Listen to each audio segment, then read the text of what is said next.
Thriller যদি পড়তে ভালোবেসে থাকো তো আজকের ভিডিওটা তোমাদের জন্যই। তো hi everyone, welcome to my channel. This is Mysterious World and of course watching Mysterious World with another interesting video. I hope you are doing great in your life, and if you are new here please do subscribe, and if you are not new please take lots of positivity and love from my side. তো আজকের ভিডিওটা দুটো পার্টে divide হবে। একটাতে আমি দেখাবো হচ্ছে বিভাশিকা পত্রিকাটার ডিটেলস দেখাবো, যে কত দাম, কী কী গল্প আছে, উপন্যাস আছে এর ভিতরে। কারণ অলরেডি আমি 3টে পূজাবার্ষিকী দেখিয়েছি, এটা আমি তারপরে কিনেছি, এটা দেখানো হয়নি পুজোর মধ্যে, অত টাইম করে উঠতে পারিনি, তো এটা আমি দেখাবো। আর এর মধ্যে যে বড় গল্পের যে সেকশনটা আছে সেখানে 5টা গল্প আমার অলরেডি পড়া হয়ে গেছে, তো আমি ওই 5টা গল্প নিয়ে একটু বলে দেবো যে কীরকম কী আছে। আর বেসিক্যালি ওই 5টা গল্পের আমি রিভিউ দিয়ে দেবো। এই হলো বিভাশিকা থ্রিলার পত্রিকা শারদিয়া 1432, তার কভার পেজটা খুবই সুন্দর, আর এর দাম নিয়েছে 277। আর এই যে এরকম থিকের উপর, মানে বেশ ভালো। বইটার মধ্যে বেশ সুন্দর সুন্দর অলঙ্করণ রয়েছে, কিন্তু বইটা পুরো ব্ল্যাক অ্যান্ড হোয়াইটেই আছে। তো এই হলো সম্পাদকীয়টা, এটাও পড়ে নিতে পারো, বেশ সুন্দরভাবে লেখা, আমি এটা পড়েছি।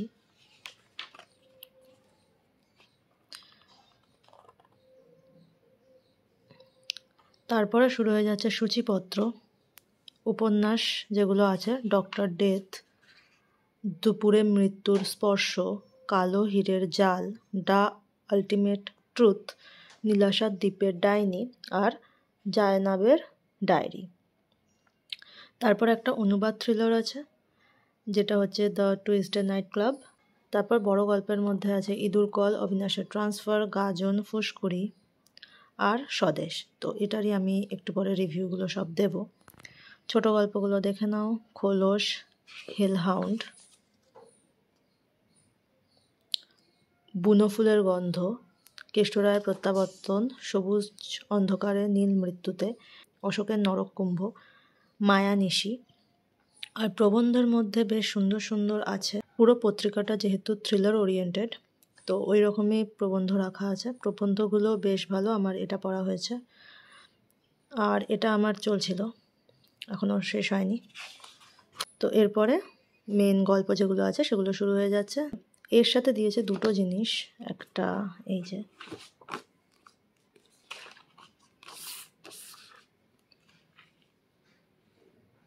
আর এইদিকে এটা, তো এটা একটা দিয়েছে। আর এর মধ্যে আছে একটা অ্যাটাচড বুকমার্ক, যেখানে এরকম একটা ছবি। তো চলো দেখে নেওয়া যাক এবার উপন্যাসের প্রথম পেজগুলো। প্রথম উপন্যাস সায়ন্তনী পুততুণ্ডর ডক্টর ডেথ। তারপরের উপন্যাস দুপুরে মৃত্যুর স্পর্শ বিনায়ক বন্দ্যোপাধ্যায়ের। তারপরের উপন্যাস কালো হীরের জাল দীপান্বিতা রায়ের। তারপরের উপন্যাস দ্য আলটিমেট ট্রুথ দীপচক্রর, এটা একটা পুলিশ কেস স্টাডি। তারপরে আরেকটি উপন্যাস হচ্ছে নীলাশা দ্বীপের ডাইনি সৌম্যসুন্দর মুখোপাধ্যায়ের। তারপরে আর একটা উপন্যাস হচ্ছে জায়নাবের ডায়েরি অভিক দত্ত। তো উপন্যাস এখানে হয়ে গেল কমপ্লিট। এরপরে আমি যেটা দেখাবো সেটা হচ্ছে বড় গল্প। তো প্রথম বড় গল্প হচ্ছে ইঁদুর কল। পরের আরেকটি বড় গল্প হচ্ছে অবিনাশের ট্রান্সফার।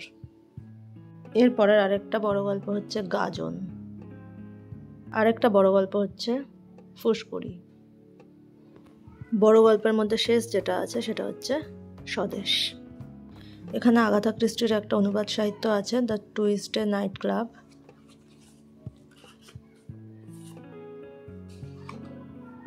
তার প্রথম পেজ।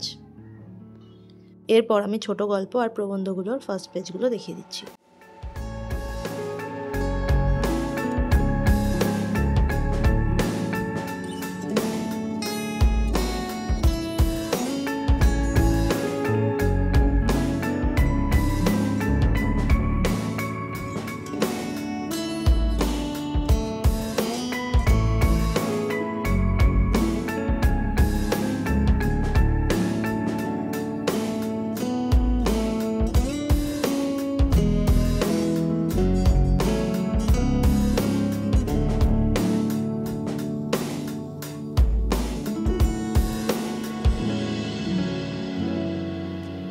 আজকে আমি যখন ভিডিওটা করতে বসেছি পাশের বাড়ি থেকে প্রচণ্ড আওয়াজ আসছে। আমি জানি না কতটা কি আমার কথা শোনা যাচ্ছে। আমি চেষ্টা করব ভালো করে বলা। আর চলো শুরু করা যাক। তো প্রথমেই যে গল্পটা আছে সেটা হচ্ছে ইঁদুর কল, প্রসেনজিৎ বন্দ্যোপাধ্যায়ের লেখা। এটা একটা সাসপেন্স থ্রিলার। গল্পটা কিন্তু বেশ ভালো। তো গল্পের শুরুতেই দেখানো হয় যে বিশুপ চট্টরাজ বলে একজন, সে ডেলিভারি বয়ের কাজ করে। পূর্বে তার একটা হোম ডেলিভারির ব্যবসা ছিল। আচ্ছা, ইঁদুর কল নামটা কেন সেটা পড়লে ডেফিনেটলি বোঝা যাবে। তার একটা রিজন হচ্ছে এই যে বিশুপ চট্টরাজ, সে ইঁদুরকে প্রচণ্ড ভয় পায়। কারণ তার মা একসময় ইঁদুরকে ভয় পেত, আর সেই ভয় থেকেই একদিন কলতলায় পিছলে পড়ে গিয়ে তার মায়ের মৃত্যু হয়। এবং তারপরে যে খাবার ডেলিভারির ব্যবসাটা সে করতো, তো সেই ব্যবসাটাও এক প্রকার ইঁদুরের জ্বালাতনেই বন্ধ হয়ে যায়। তো সেই থেকে ইঁদুরের প্রতি তার প্রচণ্ড ভয়। তো সেই বিশুপ চট্টরাজ একদিন একটা বাড়িতে যায় হোম ডেলিভারি করার জন্য কোনো একটা জিনিসের। তো সেখানে গেলে দেখা যায় যে বাড়ির যে মালিক তিনি বাড়িতে প্রেজেন্ট নেই। তো মালিককে ফোন করাতে সে জাস্ট এটুকুই বলে যে পাপোশের নিচে, বলে ফোনটা কেটে দেয়। তখন বিশুপ নিজের বুদ্ধির প্রদর্শন দেখিয়েই পাপোশের নিচে থেকে চাবি আবিষ্কার করেন, বাড়ির চাবি। আর সেখান থেকে ও বাড়িতে ঢুকে দেখতে পায় যে একজন বৃদ্ধ বিছানায় শুয়ে রয়েছেন। তো সেই বৃদ্ধের কাছে যখন ও যায়, সেই বৃদ্ধ তখন ইশারায় তাকে বলে যে জল দিতে। তো বিশুপ জল দেওয়ার পরে তিনি 1 গ্লাস 2 গ্লাস করে জল খান। আর ইশারায় তিনি তখন অনেক কথাই বলেন। তারপরে দেখা যায় তার সামনেই কিছুক্ষণের মধ্যেই সেই বৃদ্ধের মৃত্যু ঘটে। তারপর যথারীতি তদন্ত শুরু হয় মৃত্যু নিয়ে। আর তারপরেই আসল রিভিল হবে যে কীভাবে মৃত্যু হলো বা সেটার সাথে বিশুপের কী সম্পর্ক। তো এভাবেই গল্প চলতে থাকে। গল্পটা ভীষণ সুন্দর। আর এই বইতে যত কটাই গল্প আমি পড়লাম, বড় গল্প, অ্যাকচুয়ালি থ্রিলার তো খুব ভালো। কারণ প্রত্যেকটাতেই প্রথম লাইন থেকে এমনভাবে গল্পটা প্রেজেন্ট করা যে পড়তে ভালো লাগছে, একদম পড়ে উঠবো এরকমই একটা ব্যাপার থাকছে। আর গল্পগুলো ওই জন্য খুব তাড়াতাড়ি শেষ হয়ে যাচ্ছে। তো এই গল্পটাকে আমি দেবো 4.5 স্টার। সেকেন্ড যে গল্পটা আছে তার নাম হচ্ছে অবিনাশের ট্রান্সফার। এটার লেখক হচ্ছেন রোহন রায়। রোহন রায়ের বইয়ের ব্যাপারে আমি বেশ অনেক কটা রিভিউ দেখেছি। তো সেখান থেকে এটা আমার প্রথম পড়া রোহন রায়ের কোনো লেখা। তো বেশ সুন্দর, বেশ ইন্টারেস্টিং আর বেশ মজাদারও। আগেরটা যেরকম সাসপেন্স থ্রিলার ছিল, এটা এখানে ট্যাগ করা আছে অদ্ভুতিরে বলে। তো এই গল্পটায় হাসি মজার সাথে সাথে সায়েন্সেরও অল্প স্বল্প টাচ আছে, কিন্তু শেষটা কিন্তু ভাবাবে যে এটা কীভাবে হতে পারে। তো গল্পের যে মুখ্য চরিত্র অবিনাশ, সে কলকাতার ভবানীপুরের ছেলে। তো কাজের সূত্রে শিক্ষকতার খাতিরে তাকে গিয়ে থাকতে হয় মেদিনীপুরের নয়াগ্রাম বলে একটা জায়গায়। তো প্রচণ্ড হোমসিক হওয়ার কারণে অবিনাশ ওখানে একা একা থাকতে একদমই রাজি নয়। তাই জন্য সে জয়েনিংয়ের পরের দিন থেকেই চেষ্টা করছে যে যাতে সে কলকাতার আশেপাশে কোনো জায়গায় চলে আসতে পারে, কিন্তু সেটা কোনোভাবেই পসিবল হচ্ছে না। তো 4 বছর ধরে বিভিন্ন রাজনৈতিক, অর্থনৈতিক তাবিজ কবজ সব কিছুর পরে স্কুলের টাইপিস্ট শিবনাথ মাইতির কাছ থেকে সে মেঘলা বাবার কথা জানতে পারে। আকাশে মেঘ করলে নাকি তার অলৌকিক শক্তি আসে। মেঘলা বাবার সঙ্গে সে দেখা করে, আর মেঘলা বাবা তাকে বলে যে বাড়ির দেওয়ালে একটা বড় লোকনাথ বাবার ছবি লাগাতে। এরপর ঘটে যায় একটা অলৌকিক কাণ্ড।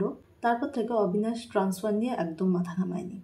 তো বেশ ইন্টারেস্টিং গল্প, ডেফিনেটলি এটা একটা 5 স্টার গল্প আমার জন্য। তো এখানে থার্ড যে বড় গল্পটা আছে সেখানে ট্যাগ করা আছে আরবান লেজেন্ড বলে। তো গল্পটার নাম গাজন, এর লেখক সৃজিত সরকার। তো এটা আমি একটু পড়ি কি লেখা আছে। চরকতলার বোলান গাজনের আকর্ষণে সেই সুদূর থেকে ছুটে এসেছে মৌসুমী। একদিকে চোখ আটকে গেল মৌসুমীর। গাছতলায় বসে বাঁশের ঝুড়ি বাঁধাচ্ছে এক অসতিপর বুড়ো। কে এই বুড়ো? মৌসুমী কি শেষ পর্যন্ত দেখতে পারবে বহু বছর আগের বিলুপ্ত হয়ে যাওয়া শ্মশান বোলান? এই গল্পটা নিয়ে আমি এর থেকে বেশি কিছু বলবো না, কারণ এই গল্পটা যদি আমাকে বলে দিতে হয় এই গল্পের আসল এসেন্সটাই নষ্ট হয়ে যাবে। তো এটাও আমার কাছে একটা 5 স্টার গল্প। বেশ ভালো গল্পটা, মানে লাস্টে তো এরকম একটা শিহরণ জাগানোর মতো গল্প। তো বেশ ভালো। ফোর্থ যে গল্পটা এখানে আছে সেটা একটা সাইকোলজিক্যাল থ্রিলার, নাম ফুসকুড়ি। এটার লেখিকা প্রিয়া চক্রবর্তী। গল্পটি শুরু হয় একটি বিস্ফোরণের শব্দ দিয়ে। তারপরে গল্প পড়তে পড়তে জানা যায় যে সুদেষ্ণা ও শুভঙ্কর স্বামী স্ত্রী। সুদেষ্ণা পেশায় একজন নার্স ছিলেন আর শুভঙ্কর হলেন ডাক্তার। এছাড়াও একজন চরিত্র আছে যার নাম রেবেকা। তো টোটাল চরিত্র এই গল্পটায় কিন্তু এই তিনটে, সুদেষ্ণা, শুভঙ্কর আর রেবেকা। অ্যাকচুয়ালি এই গল্পটাই হচ্ছে একদম এক্সাম্পল যে প্রথম শব্দ থেকে লাস্ট শব্দ পর্যন্ত না পড়ে ওঠার মতো। তো এই গল্পটা তো অসাধারণ, মানে এই গল্পটা দিয়েই আমি বড় গল্পগুলো পড়া শুরু করেছিলাম। তো এটা পড়েই আমার বাকি গল্পগুলো আমার মনে হলো যে একদম শেষ করেই আমি রিভিউ দেবো। তো এই গল্পটা আমার কাছে একটা 5 স্টার গল্প, একদম মাস্ট 5 স্টার গল্প। সব থেকে বেশি সুন্দর যদি কোনো গল্প হয়ে থাকে এই বড় গল্পের সিরিজটা, ডেফিনেটলি ফুসকুড়ি গল্পটা অসাধারণ লেগেছে আমার। এরপরে 5th যে গল্পটা রয়েছে সেটার নাম হচ্ছে স্বদেশ। এর লেখক হচ্ছেন ঐশিক মজুমদার। এটা হচ্ছে একটা সায়েন্স ফিকশন। তো ডেফিনেটলি এটা আমাকে খুব আকৃষ্ট করেছিল যখন আমি প্রথমে এই গল্পটা দেখি, যেহেতু এটা একটা সায়েন্স ফিকশন, আর সায়েন্স ফিকশন পড়তে আমার বেশ ভালো লাগে। গল্পের সময়কাল দেখানো হয়েছে 2070 খ্রিস্টাব্দ। 3 বছর আগে তৃতীয় বিশ্বযুদ্ধ শুরু হয়েছে। তো বিভিন্ন জায়গায় তেজস্ক্রিয় বা পারমাণবিক বোমা পড়ার কারণে আবহাওয়ার একদম বিশাল পরিবর্তন হয়। সেজন্য সেগুলো থাকার অনুপযুক্ত হয়ে যাওয়ার কারণে বিভিন্ন ক্যাম্প তৈরি করে, যেখানে তেজস্ক্রিয়তা একটু কম সেখানে রাখা হয়েছে। বিভিন্ন জায়গা থেকে আসা মানুষদের উদ্বাস্তু ক্যাম্পে রাখা হয়েছে। মুখ্য চরিত্র থাকা অনির্বাণ রায় একজন সফটওয়্যার ইঞ্জিনিয়ার। বিশ্বযুদ্ধ শুরু হওয়ার সময় বাড়িঘরের ধ্বংসস্তূপের তলায় চাপা পড়ে তার স্ত্রী তৃষা মারা যান।